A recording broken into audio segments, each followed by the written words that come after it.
Je suis très heureux d'avoir l'opportunité de présenter à vous la précieuse parole de Dieu. Et j'espère que vous faites attention à ce sujet qui est extrêmement important parce qu'il a absolument la fait sur la place où vous passerez votre éternité entière et que Dieu vous bénisse. La question la plus importante qui confronte chaque homme qui passe sur cette terre est: où passerai-je mon éternité, le monde de la vérité? Il est très clair que la vie de tous les hommes, n'importe combien des années cette vie demeure sur cette terre, elle est évidemment très courte et remplie par des difficultés, des peurs, des risques, des fléaux, des tristesses et des armes. Mais tous ces ne peuvent pas être égaux au tourment éternel que chaque pécheur doit subir à l'enfer éternel. Mais quand nous réalisons que la vie est courte et l'éternité n'est pas seulement longue, mais elle est sans limite et sans fin, alors nous devrons donner à l'éternité la priorité qu'elle mérite. Donc, les concepts et les idées spirituelles deviennent prominents dans nos esprits et la religion devient une grande impulsion dans nos vies. Mais malheureusement, une grande majorité des hommes ont fermé leurs esprits, ont aveuglé leurs yeux et ont se caché derrière leur religieux fanatisme aveuglé qui ne les conduit excepté à la misère et à la destruction éternelle. Tel fanatisme religieux se tient debout entre eux et entre rechercher les détails profonds de la vérité qui pourrait leur accorder la paix véritable qui vient de Dieu. Pourtant, la Bible, dans l'Épître des Hébreux, chapitre 9, verset 27, est comme il est réservé aux hommes de mourir une seule fois, après quoi vient le jugement. C'est-à-dire, il n'y aura pas aucune autre opportunité valable aux hommes après leur mort dans le ceci, où ils seraient en mesure de réformer leur-même et leur façon de vivre, afin qu'ils deviennent dignes d'hériter la gloire de Dieu en ciel.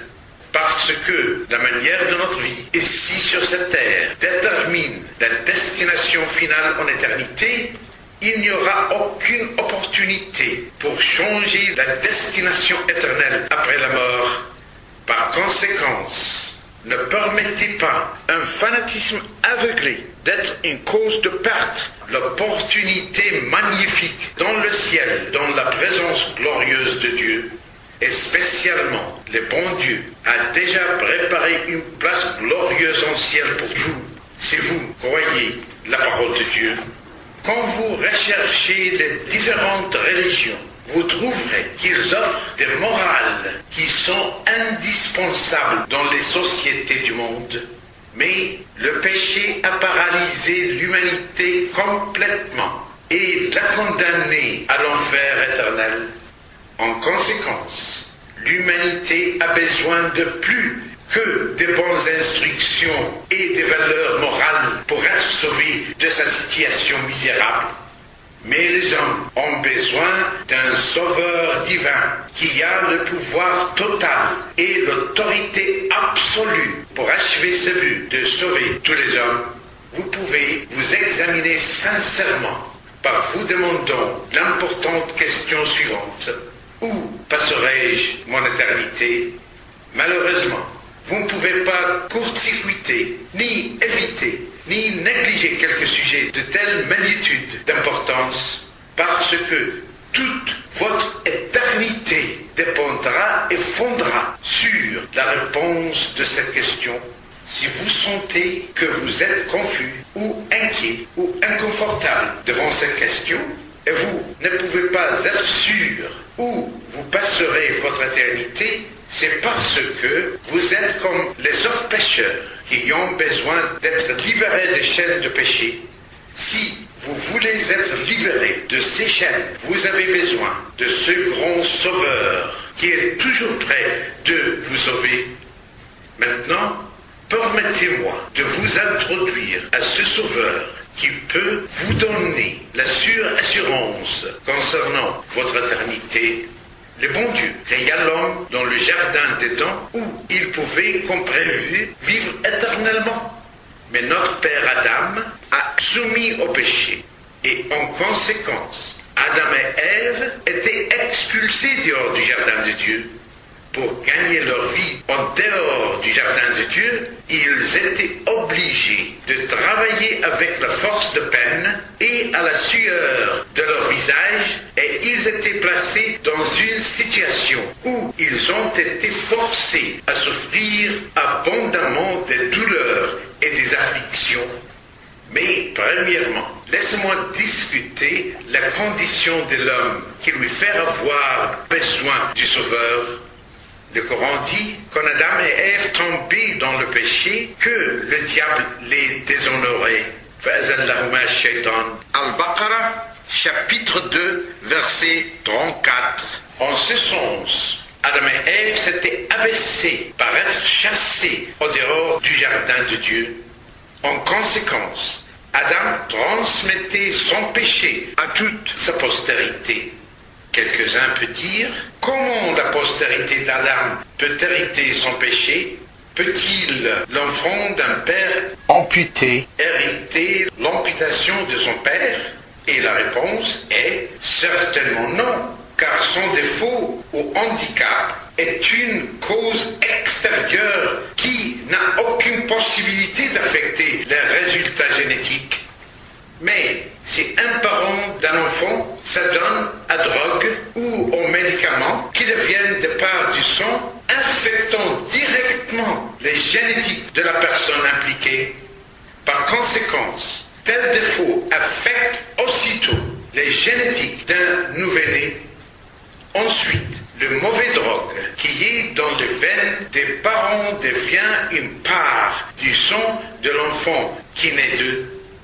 Et certainement, péché n'est pas une cause extérieure, mais interne, jaillissant du cœur, qui corrompt la vie des hommes. Et il, sans doute, ravage les enfants pauvres qui sont nés d'eux. Ainsi, le péché qui a détruit les relations des hommes avec Dieu est devenu l'anathème de tous les hommes. En conséquence, la Bible a dit en Psaume, chapitre 53, verset 2-3, Dieu, du haut des cieux, regarde le Fils de l'homme pour voir s'il y a quelqu'un qui soit intelligent, qui cherche Dieu. Et la réponse était, tous sont égarés, tous sont pervertis, il n'en est aucun qui fasse le bien, pas même un seul. Et la Bible continue à dire à l'épître aux Romains, car le salaire du péché, c'est la mort. Par conséquence, tous les hommes sont condamnés à l'enfer éternel, et dans le sens du Coran, qui dit dans cette manière, sur le sujet de l'enfer et tous les hommes, affirmant la doctrine de la Bible dans le Surah de Maryam, Surah numéro 19, verset 71, en disant وَإِن مِنْكُمْ إِلَّا وَارِدُهَا كَانَ عَلَى رَبِّكَ حَتْمًا مَقْضِيًّا, qui signifie aucune personne ne pourrait le s'échapper, et ce doit être déterminé par votre Dieu. Alors, chacun de nous a besoin d'un capable sauveur qui a le pouvoir de vaincre le péché et sa source, c'est-à-dire le diable. Quand la Bible a mentionné à l'épître de Saint Paul aux Éphésiens, chapitre 2, versets 8 à 9, en disant « Car c'est par la grâce que vous êtes sauvés, par le moyen de la foi. Et cela ne vient pas de vous, c'est le don de Dieu. Ce n'est point par les œuvres, afin que personne ne se glorifie. Et pour prouver que notre salut ne peut jamais dépendre dans nos prières, ni dans nos jeûnes, ni dans nos piétés, ni par bonnes œuvres, ni par donner libéralement des argents aux pauvres, la Bible nous informe que notre salut est totalement et complètement un don gratuit de notre bon Dieu. L'exemple que je vous donnerai pour expliquer la situation est le suivant.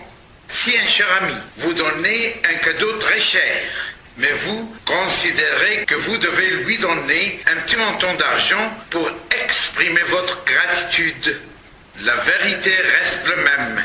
Votre attente de lui donner quelque chose à rendre l'appareil devient une offense dégradante, dégradant au don, au donateur et et sa générosité.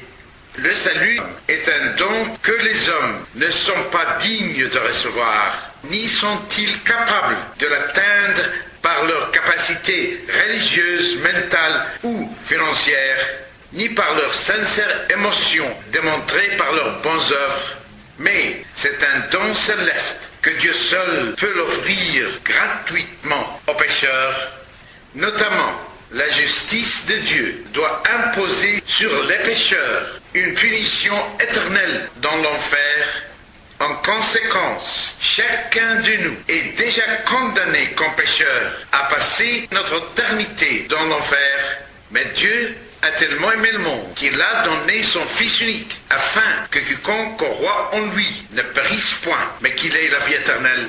Jean 3,16. Et afin que le don de Dieu devienne une réalité, Dieu, qui ne peut pas nier lui-même, il jugea nécessaire qu'il doit satisfaire sa justice par offrir le grand sacrifice al-Dhabh al-Azim comme notre substitut. Mais le grand sacrifice substituant l'humanité ne peut être que la même valeur de l'homme ou plus grande de la valeur de l'homme, c'est-à-dire la valeur du sacrifice ne peut pas être de moins de la valeur de l'homme. C'est pourquoi les sacrifices des agneaux ou des boucs ou des veaux ne sont pas plus acceptés parce qu'ils sont beaucoup moins que la valeur de l'homme. Dans ce sens, la Bible dit dans l'Épître des Hébreux chapitre 9 verset 12 « Et il est entré une fois pour toutes dans le lieu très saint avec son propre sang, ayant obtenu une rédemption éternelle. » Mais la question qui peut être soulevée ici est la suivante. Qui est ce Sauveur qui est devenu notre grand sacrifice comme notre substitut? La Bible est très claire en révélant le Sauveur et son nom. Elle est la personne de qui les prophètes ont prophétisé plus que 300 prophéties concernant la manière de sa naissance, la place de sa naissance et les éventualités de sa naissance. Et ils aussi prédisaient concernant son style de vie extraordinaire, ses miracles merveilleux, ses pouvoirs incroyables, ses disciples et leur statut, plus encore, les anciens prophètes préenvisagés concernant sa crucifixion par de plus de 40 prophéties détaillées et touchant son arrestation injustifiée, le courbé procès injuste, la cruelle crucifixion qu'il avait endurée, sa mort horrible pour nous et sa glorieuse résurrection pour notre justification. Il n'y a jamais, et je réitère, il n'y a jamais une personne dans toute l'histoire de l'humanité qui a reçu les attentions de tous les prophètes, excepté le Seigneur Jésus-Christ. C'est pourquoi la Bible dit dans le livre des Actes, chapitre 10, verset 43, « Tous les prophètes rendent de lui le témoignage que quiconque croit en lui reçoit par son nom le pardon des péchés. » Et le Coran confirme le conte de la Bible, disant dans le Sourate 19, Sourate Maryam, verset 20, قال كذلك قال ربك هو علي هين ولنجعله آية للناس ورحمة منا وكان أمرا مقضيا. Que signifie, l'ange lui dit, ainsi sera-t-il. Cela me facile, dit ton Seigneur, et nous ferons de lui un signe pour les gens et une miséricorde de notre part. C'est une affaire déjà décidée et nous ne pouvons pas nous sauver. Et il n'y a personne, excepté le Seigneur Jésus-Christ, qui peut nous sauver. Et quand vous étudiez les distinctions et les attributs mentionnés dans le Coran concernant le Seigneur Jésus-Christ, tu trouveras que le Seigneur Jésus-Christ est beaucoup plus qu'un prophète, mais il est Dieu. S'il vous plaît, faites attention à ces attributs qui sont mentionnés dans le Coran. Le Seigneur Jésus était distingué de tous les êtres humains et tous les prophètes, et sans exception, en étant né d'une vierge, comme il est écrit dans Sourate de Maryam, Sourate 19, versets 9 à 20, qui dit, citant Marie et confirmant le texte de la Bible en disant, قالت أن يكون لي غلام ولم يمسسني بشر ولم أكن بغيا قال كذلك قال ربك هو علي هين ولنجعله آية للناس ورحمة منا وكان أمرا مقضيا. Qui signifie, elle dit, comment aurais-je un fils quand aucun homme ne me touche et que je ne suis pas prostitué? Il dit, ainsi sera-t-il. Cela m'est facile, a dit ton Seigneur, et nous ferons de lui signe pour les gens et une miséricorde de notre part. C'est une affaire déjà décidée. Comme il est déjà clairement compris que ce verset cité ci-dessus affirme ce que la Bible a déjà déclaré en disant, Marie dit à l'ange, comment cela se fera-t-il puisque je ne connais point d'homme? L'ange lui répondit, le Saint-Esprit viendra sur toi et la puissance du Très-Haut te couvrira de son ombre. C'est pourquoi le Saint-Enfant qui naîtra de toi sera appelé Fils de Dieu. Luc chapitre 1 verset 34 à 35 et Matthieu chapitre 1 verset 18 à 22. La deuxième distinction. Le Seigneur Jésus-Christ seul, distingué de tous les êtres humains, s'ils ont été prophètes ou grands dirigeants ou leaders du monde, en être la parole de Dieu, qui est l'expression de Dieu et de son existence éternelle. An-Nisa, Surah 4, verset 171, quand il dit إنما المسيح عيسى ابن مريم رسول الله وكلمته ألقاها إلى مريم وروح منه. C'est-à-dire, mais le Messie Jésus, fils de Marie, est un messager de Dieu et sa parole qu'il envoya à Marie est un esprit venant de lui, venant de Dieu, c'est-à-dire. En cette manière, le Coran est d'accord avec le fait cité dans la Bible qui dit au commencement était la parole, et la parole était avec Dieu, et la parole était Dieu. Jean chapitre 1, verset 1. Notez s'il vous plaît que Jésus est la parole de Dieu, comme la Bible et comme le Coran affirment. C'est-à-dire, il est l'essence même de Dieu. En conséquence, le Seigneur Jésus, qui est la parole de Dieu, n'est pas que Dieu même. Pour clarifier ce fait, permettez-moi de poser ces questions. Qui est-ce que vous êtes vraiment? Êtes-vous honnête? Êtes-vous honorable? Êtes-vous un homme de parole? Êtes-vous un profond penseur? Ou êtes-vous une personne superficielle ou déshonorante personne? Nul ne peut dire, en regardant votre visage, votre hauteur ou votre figure, ou en regardant les vêtements que vous portez, ni par la façon dont vous peignez vos cheveux, mais votre parole ou votre mot, accompagné par votre œuvre convenables et appropriées, exprime vos émotions, votre intention personnelle et nulle autre, parce qu'il vous montre et révèle votre caractère et votre intérieure personne. Et notez s'il vous plaît, si vous êtes une personne qui prêche la parole de Dieu, vous ne vous pouvez pas appeler vous-même que vous êtes la parole de Dieu, mais un prédicateur de la parole de Dieu. J'ai été un prédicateur de la parole de Dieu pour environ 50 ans, mais je n'ai pas le droit ou l'audace de déclarer que je suis la parole de Dieu, mais je suis et je vais continuer à être un prédicateur de la parole de Dieu. Et c'est mon plus grand honneur que Dieu m'a appelé à être un prédicateur de la parole de Dieu. Par contre, Jésus n'est pas seulement le prédicateur de la parole de Dieu, mais il est la parole de Dieu parce qu'il n'est que Dieu qui est seul, sans péché, qui pouvait venir à ce monde dans la chair, sans aucun péché, pour achever et pour établir le plan de notre salut, assuré, scellé, afin que tout qui croit reçoive par la foi en Jésus-Christ et en son œuvre rédemptrice sur la croix du Calvaire, le pardon des péchés et l'héritage avec les sanctifiés dans la gloire céleste et dans l'éternelle présence glorieuse de Dieu. Actes chapitre 26 et verset 18. Troisième distinction, le Seigneur Jésus est la seule personne jamais dans toute l'histoire humaine avec sans égal ou aucune correspondance qui a été dit qu'il émanait de Dieu. Le Coran dit إنما المسيح عيسى ابن مريم رسول الله وكلمته ألقاها إلى مريم وروح منه روح منه. النساء soit 4 verset 171 qui signifie mais le Messie Jésus, fils de Marie, est un messager de Dieu et sa parole qu'il envoya à Marie est un esprit venant de lui, venant de Dieu, c'est-à-dire selon ce verset du Coran, Jésus est la parole de Dieu, l'expression même de Dieu, parce qu'il émanait de Dieu, et venant de Dieu, en dedans de Marie, afin qu'il était né de Marie, dans la chair, dans ce monde, comme le Fils de l'homme, pour sauver les hommes de leurs péchés et leurs iniquités.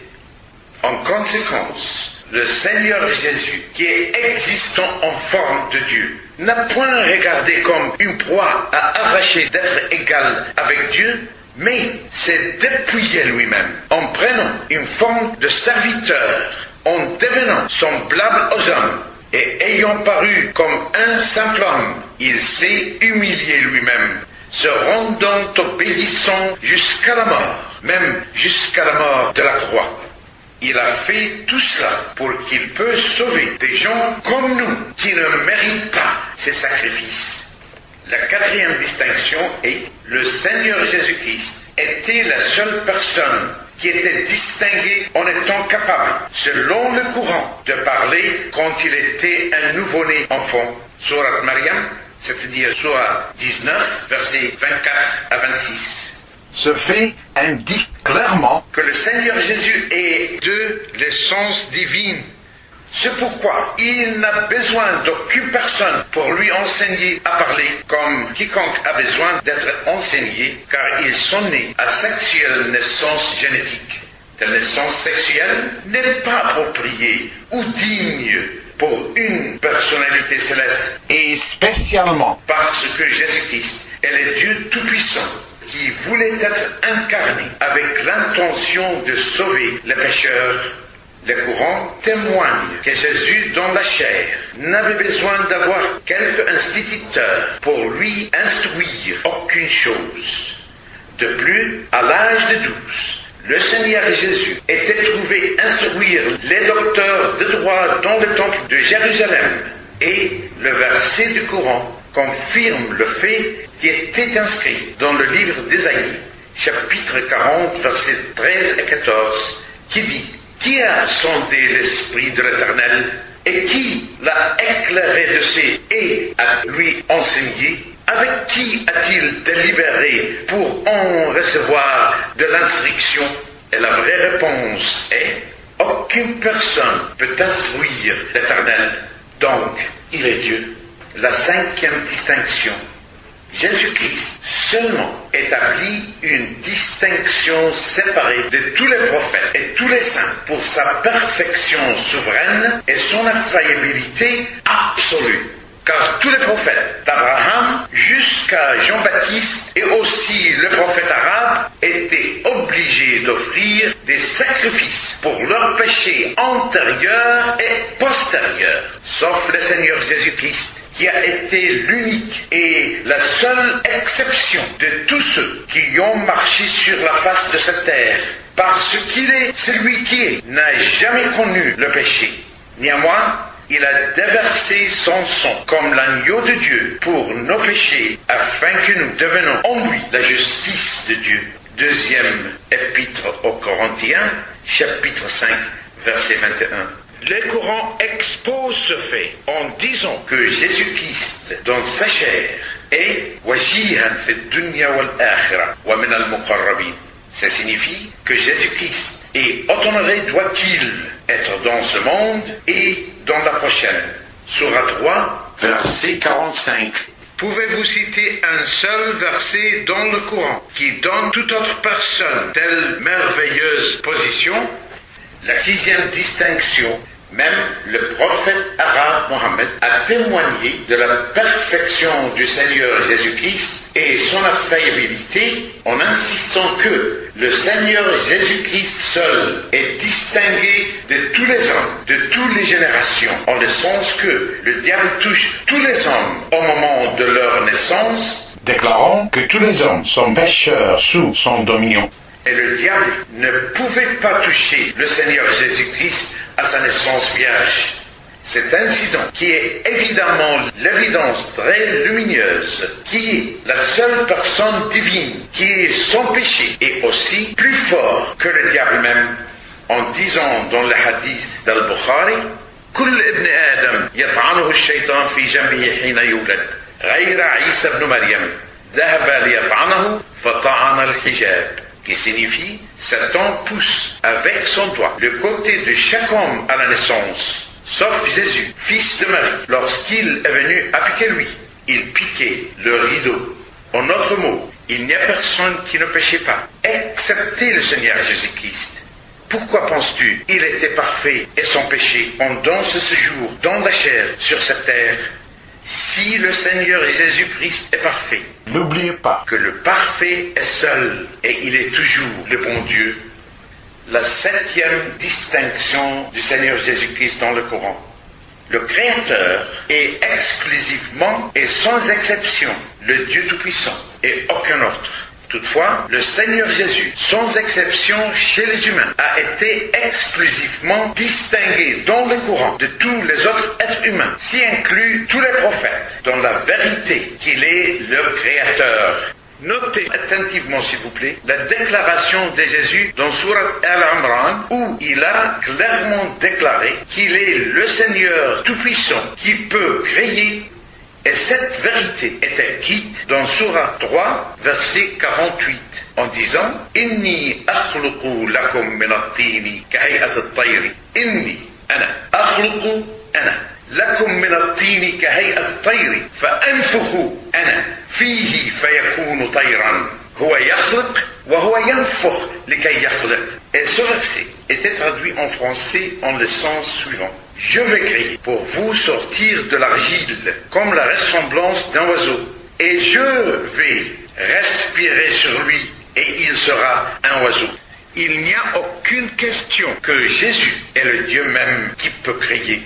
Notez s'il vous plaît, Jésus disait dans ce verset ci-dessus, je vais créer et je vais respirer sur lui, s'assurant qu'il était la source de la vie et la source de ce miracle. Et il a pu dire ça parce que le pouvoir de créer est un pouvoir qui est inné en lui, car il est Dieu. Il n'y a personne qui peut créer excepté Dieu. Et Jésus est Dieu qui est révélé lui-même dans la chair, a créé des yeux pour un homme qui était né aveugle. Jean chapitre 9, versets 1 à 32. Et selon le Coran, le Seigneur Jésus a créé de l'argile un oiseau. Exactement, il faisait de la même manière comme il a faisait, dans la même manière ou façon au moment où il créa Adam dans le jardin de Dieu. Il n'y a aucune personne de tous les êtres humains, dans toutes les générations, qui a été en mesure de créer une vie, excepté Dieu. Et depuis, le Seigneur Jésus est Dieu le Tout-Puissant. Il a le pouvoir total et l'autorité absolue de faire quelque qu'il veut, même venir à cette terre comme incarné. Par conséquence, il était très facile pour le Seigneur Jésus de venir du ciel comme un homme parfait à ce monde.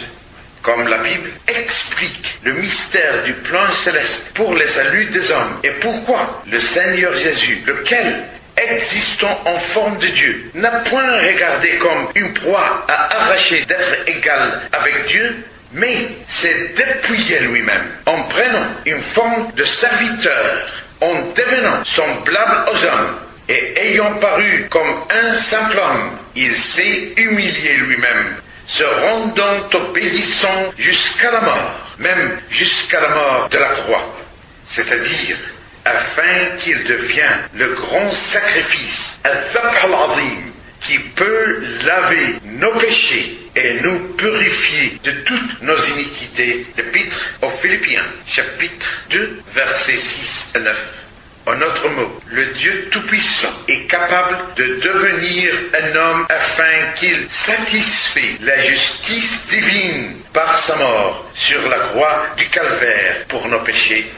Comme la Bible explique le plus grand mystère en disant « et sont contradits. Le mystère de la piété est grand. C'est Dieu qui a été manifesté en chair, justifié par l'Esprit, vu des anges, prêché aux gentils, cru dans le monde, élevé dans la gloire. La première épître à Timothée, chapitre 3, verset 16. La 8e distinction. Le Seigneur Jésus s'était élevé uniquement au-dessus de tous les hommes dans le courant, car il est exclusivement incomparable en sachant les secrets des hommes.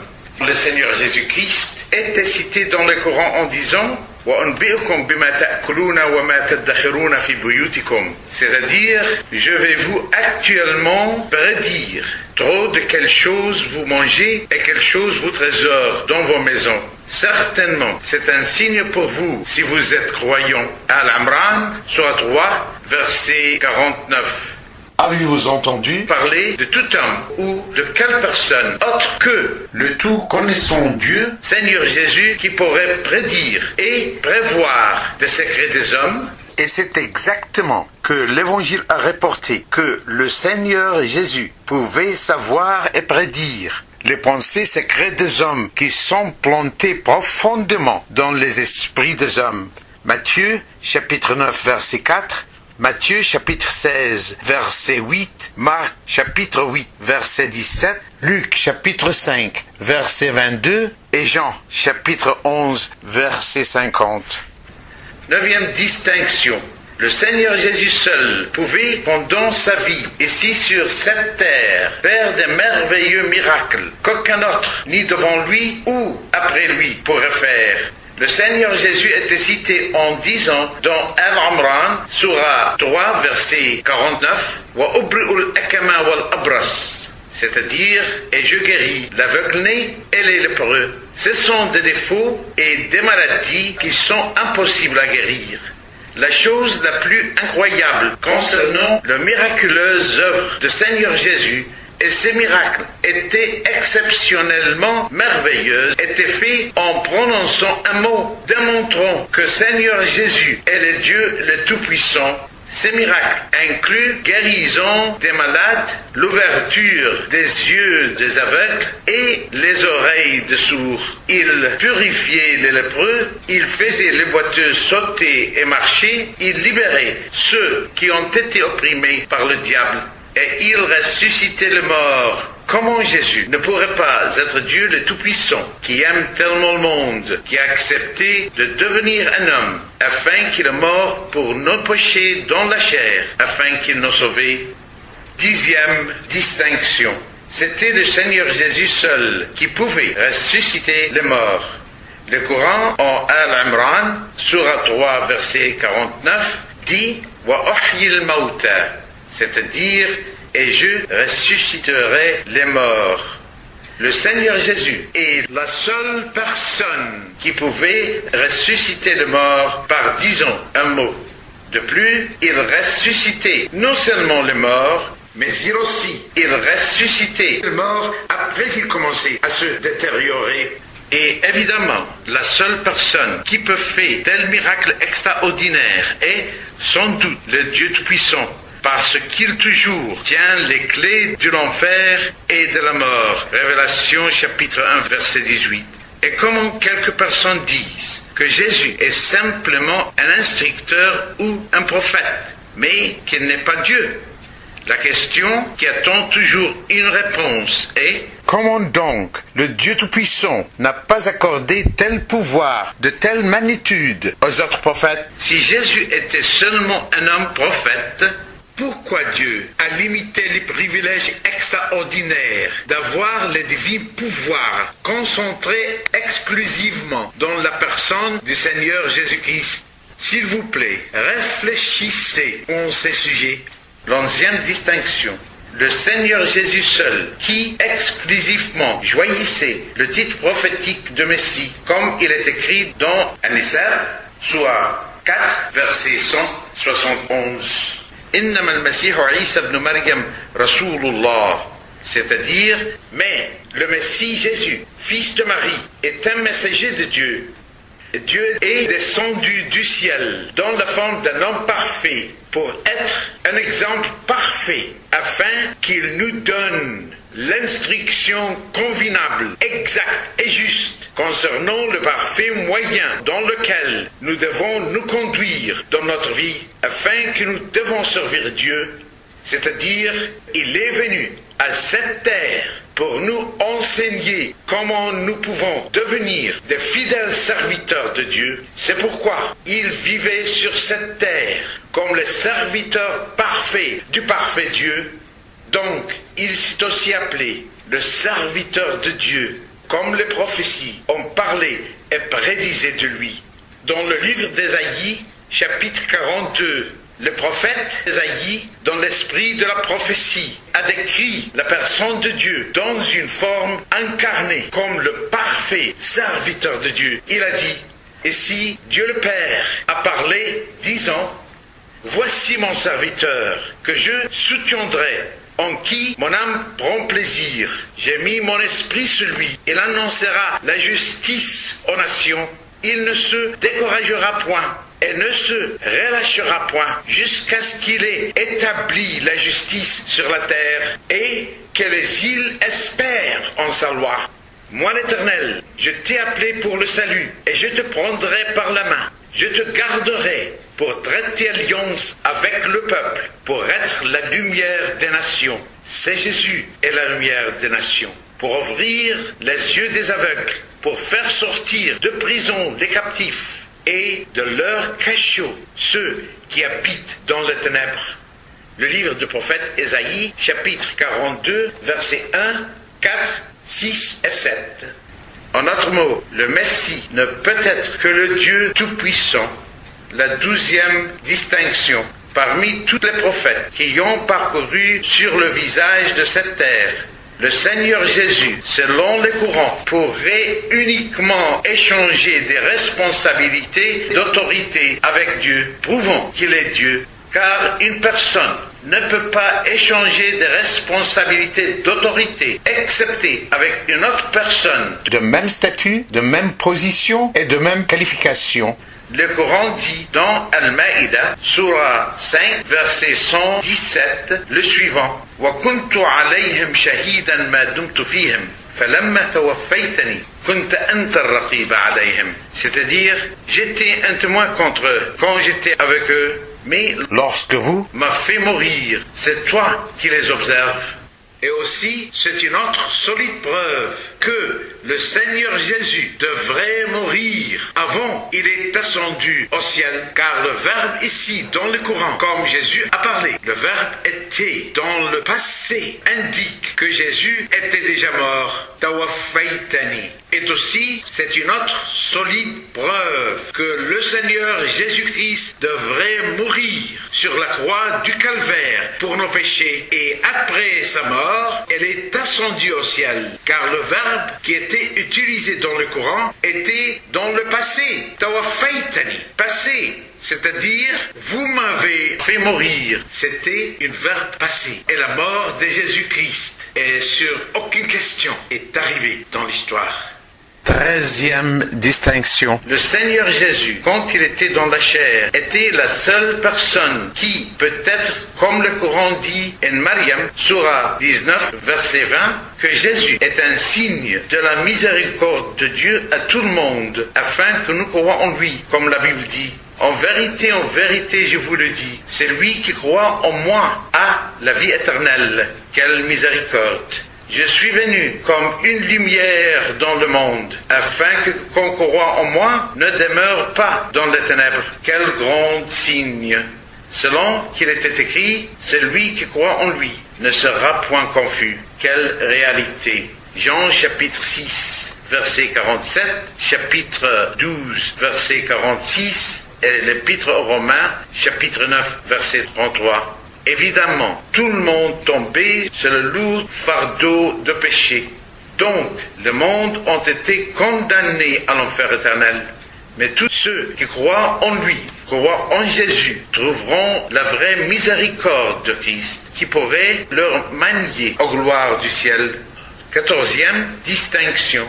Par conséquent, Jésus a été la seule personne pour garantir ses disciples des assurées places glorieuses dans les gloires célestes. Le Coran peut dire dans Sourate 3, verset 55, وَجَعَلُنِ الَّذِينَ اتَّبَعُوكَ فَوْقَ الَّذِينَ كَفَرُوا إِلَى يَوْمِ الْقِيَامَةِ, qui signifie « Et je placerai ceux qui t'ont suivi au-dessus de ceux qui t'ont renié jusqu'au le jour de la résurrection. » Donc, si vous désirez d'avoir l'assurance de votre salut et de garantir un lieu sûr dans le ciel glorieux de Dieu, alors vous devez devenir un disciple du Seigneur Jésus-Christ maintenant. C'est sans doute deviendra une réalité sûre.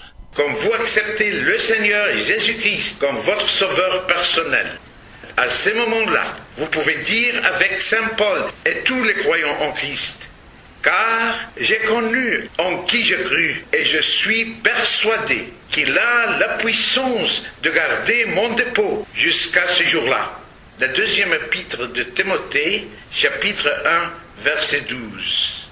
En autre mot, vous connaîtrez ici et immédiatement, pendant votre vie sur cette terre, et sans aucun doute, et avec assurance, vous connaîtrez la place où vous passerez votre éternité. Nul autre que ce soit peut vous donner telle assurance ou telle grande offre concernant la sûreté de votre éternité. La 15e distinction. Nous croyons que Dieu le Tout-Puissant sera le juge de tout le monde, qui ne permet aucune personne de lui dérober de sa gloire. Car il est écrit dans la Bible, dans le livre du prophète Ésaïe, chapitre 42, « Je suis l'Éternel, cela mon nom, et je ne donnerai ma gloire à un autre, ni mon honneur aux idoles. » En même temps, le prophète d'Islam nous assure que le juge de tout le monde sera le Seigneur Jésus-Christ. Comment cela sera si Christ n'est qu'un simple humain? La phrase du prophète arabe était citée dans le livre d'Al-Bukhari qui dit لا تقوم الساعة حتى ينزل المسيح عيسى ابن مريم حكما مقسطا أي ديانا عادلا للأحياء والأموات. C'est-à-dire, la dernière heure ne viendra pas jusqu'à ce que le Fils de Marie venir comme le juste juge, bien sûr, des vivants et des morts.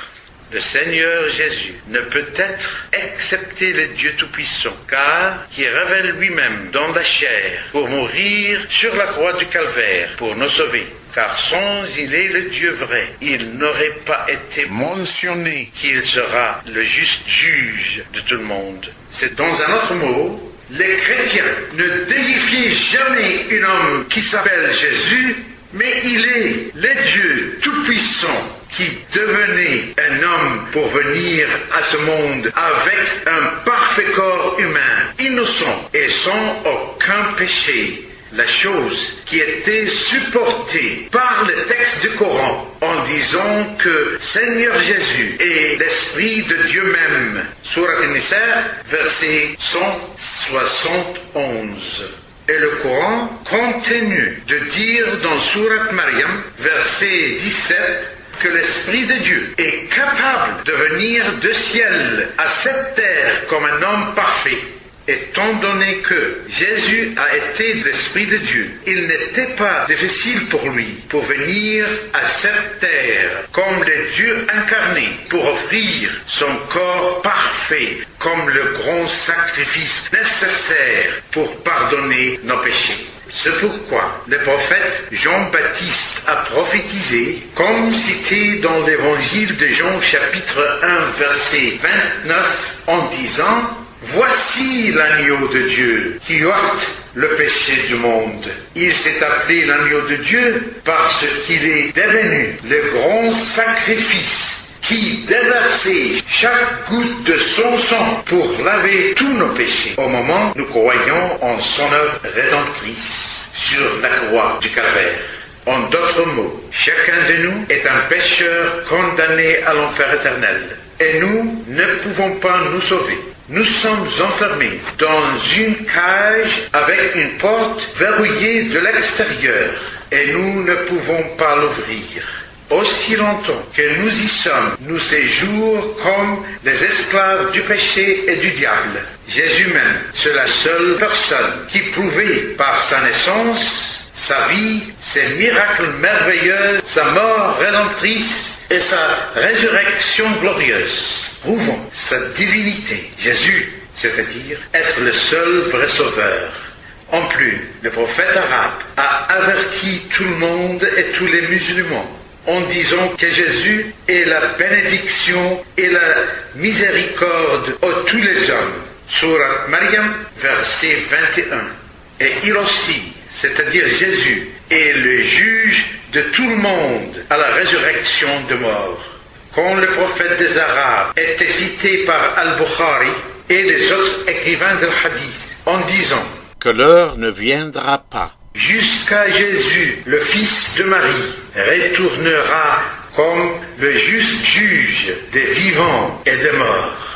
Si le Seigneur Jésus reviendra comme le juste juge de tout le monde, et qui sera le juste juge devant qui vous vous tiendra debout pour rendre compte de toute votre parole vaine et toutes les mauvaises œuvres que vous avez commises pendant votre vie sur cette terre. Donc, si vous ne croyez en lui comme votre sauveur personnel, vous êtes déjà condamné à l'enfer éternel. Et aussi, il n'y a aucune personne qui peut vous sauver, sauf le Sauveur qui est mort pour vous, c'est-à-dire le Seigneur Jésus-Christ, qui est le seul Sauveur qui peut laver tous vos péchés par son précieux sang. Et aussi, il veut vous libérer du dominion des ténèbres. Et il peut vous accorder l'autorité de devenir un enfant de Dieu. Mais si vous voulez être sauvé, venez au Seigneur sincèrement, de tout votre cœur, admettant que vous êtes un pécheur, que ne pouvez pas vous sauver, que vous avez besoin du Seigneur, qui peut laver tous vos péchés avec son précieux sang, et qui veut vous libérer du dominion des ténèbres, et vous accordera l'autorité de devenir un enfant de Dieu. Plus encore, il vous accordera l'assurance de la vie éternelle et de la paix de Dieu qui surpasse toute intelligence dans ce monde qui n'a jamais connu la vraie paix. Venez au Seigneur Jésus maintenant dans une prière simple, demandant qu'il vous sauve. Mais si tu confesses de ta bouche le Seigneur Jésus, et si tu crois dans ton cœur que Dieu l'a ressuscité des morts, tu seras sauvé. L'Épître aux Romains, chapitre 10, verset 9. Si tous ces faits sont vrais, et la Bible et le Coran témoignent de leur vérité, qu'est-ce qui arrivera à votre destination éternelle si vous avez négligé ou rejeté de répondre sincèrement à cette question et à l'appel du Seigneur Jésus-Christ pour suivre lui? La finale décision est la vôtre. La dernière question que vous devez considérer est: vous allez vivre l'éternité entière dans le résultat de votre décision que vous ferez à ce moment, et que Dieu vous mène à faire la décision qui est selon sa volonté. Venez à Seigneur Jésus maintenant avec une prière très simple, demandant de lui qu'il vous sauve. Permets-moi de suggérer une courte prière que tu peux répéter après moi sincèrement de tout ton cœur. Dis après moi s'il vous plaît: Seigneur Jésus, je confesse que je suis un pécheur et j'ai besoin de vous me sauver. Pardonnez-moi mes péchés. Faites-moi comme ton enfant et écrivez mon nom dans le livre de la vie. En votre nom, je prie. Amen. Si tu as des questions ou des enquêtes, nous joindre s'il vous plaît à l'email prescrite ci-après sur cette page web. Et que Dieu vous bénisse. Amen.